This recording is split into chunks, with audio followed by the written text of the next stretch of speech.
चलो, हम आखिरी हद तक कोशिश करेंगे, लेकिन हम कामयाब होंगे। बिल्कुल भी चिंता न करें।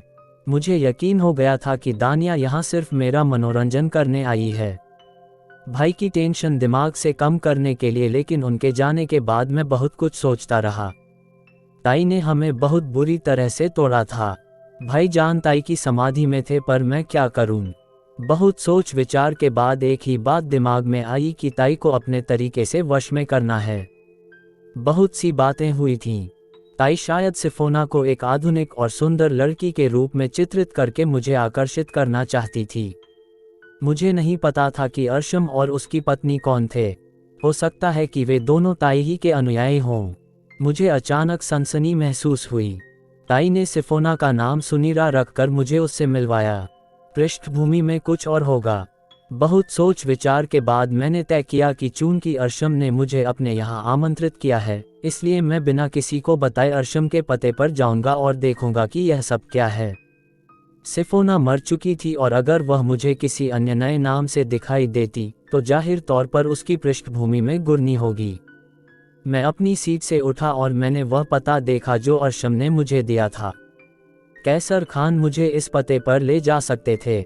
मैंने आखिरी फैसला ये लिया था कि भाईजान खैर जो कोशिश करने गया था उसमें विफल रहा और सायरा के चंगुल में गिर गया, लेकिन मैं कोशिश करूंगा कि किसी के चंगुल में न पड़ूं। और उसके बाद मैंने अर्जमंड के बारे में सोचा और अपने होठों से एक धीमी आवाज़ निकाली, तुम तो पुजारी हो, मेरे लिए दुआ कर दो कि ताई के हाथों में मुसीबत में न पड़ जाऊं, क्योंकि अब मैं तुम्हारी अमानत हूं।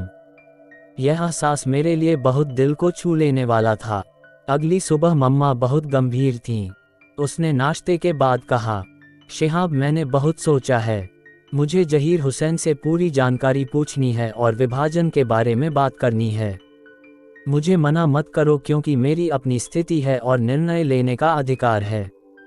100% मामा, आपसे आपका अधिकार कौन छीन सकता है? आप ही बताइए क्या करना है। जहीर हुसैन को कल मुझसे मिलने के लिए बुलाओ।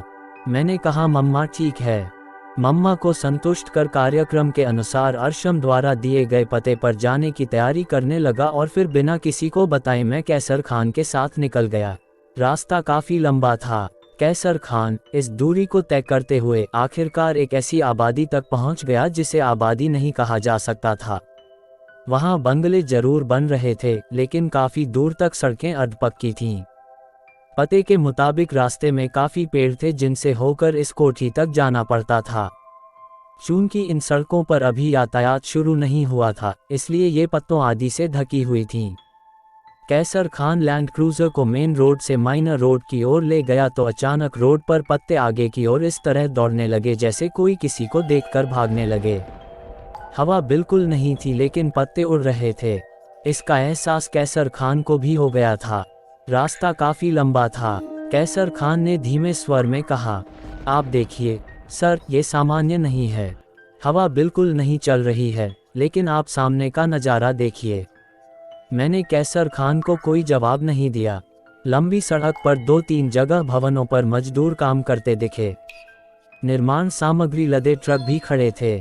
करीब 4 किलोमीटर की दूरी तय करने के बाद अर्शम ने जो कोठी दी थी उसका नंबर सामने आया और कुछ देर बाद कार इस बेहद खूबसूरत कोठी के भव्य गेट के सामने आ पहुंची, जो करीब 6-7 कनाल क्षेत्रफल में है। निर्मित कार गेट के सामने रुकी और कुछ देर बाद गेट खुला और इंटरकॉम से आवाज आई, कृपया अंदर आ जाए, सामने बरामदा है। ये स्त्री स्वर था। कैसर खान ने मेरी ओर देखा और मैंने उसे आगे बढ़ने का इशारा किया। महल बहुत सुंदर था। दोनों ओर हरी घास के लॉन दिखाई दे रहे थे, जिसके अंत में सुंदर फूल और पौधे थे। बरामदा बहुत भव्य था और 2 भागों में बंटा हुआ था। बहुत सुंदर टाइलें थीं और सामने एक शीशे का दरवाजा था।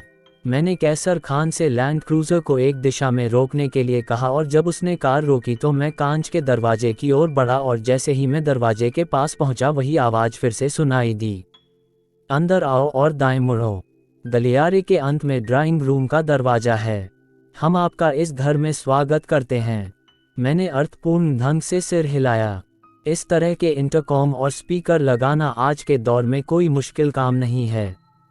आधुनिक महलों में यह व्यवस्था होती है, लेकिन पता नहीं क्यों ये सब मुझे अजीब लगता था। मैं उस बैठक में पहुंच गया जिसकी ओर इशारा किया गया था। मैंने दरवाज़ा खोला और अंदर आ गया। घर जितना आलीशान था, ड्राइंग रूम भी उतना ही खूबसूरत था। मैंने अभी अंदर कदम रखा ही था कि सामने के दरवाजे पर लगे पर्दे को वापस खींच लिया गया और श्रीमती अर्शम ने एक खूबसूरत गाउन में प्रवेश किया। हेलो, श्रीमती अर्शम ने मुस्कराते हुए और कुछ कदम आगे बढ़ते हुए कहा। आपके अचानक आगमन से मन बहुत प्रसन्न हुआ है, कृपया आकर बैठें। उसने एक सोफे की ओर इशारा किया और खुद दूसरे सोफे पर बैठ गई। मैं भी शालीनता से बैठ गया। सब कैसे हैं, क्या तुम अकेले आए हो? हाँ, मैं पहले आना चाहता था लेकिन कुछ व्यस्तताओं के कारण मैं नहीं आ सका। अर्शम सर कैसे हैं? उन्होंने कहा कि अर्शम अब आ रहा है। इन्हें तब तक किसी के सामने नहीं आने की आदत होती है जब तक ये अपने कपड़े नहीं बदल लेते। उस समय सिफोना या उसका कोई और नाम मुझे बताया गया कि सुनीरा ने प्रवेश किया। बड़ी सुंदर लग रही थी, मनमोहक मुस्कराती हुई मेरे समीप आकर गर्दन झुकाकर खड़ी हो गई।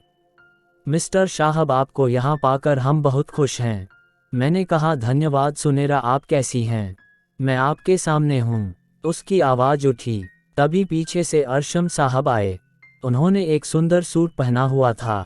एक बात मैंने खास देखी कि ये लोग मुझसे हाथ मिलाने से परहेज कर रहे थे।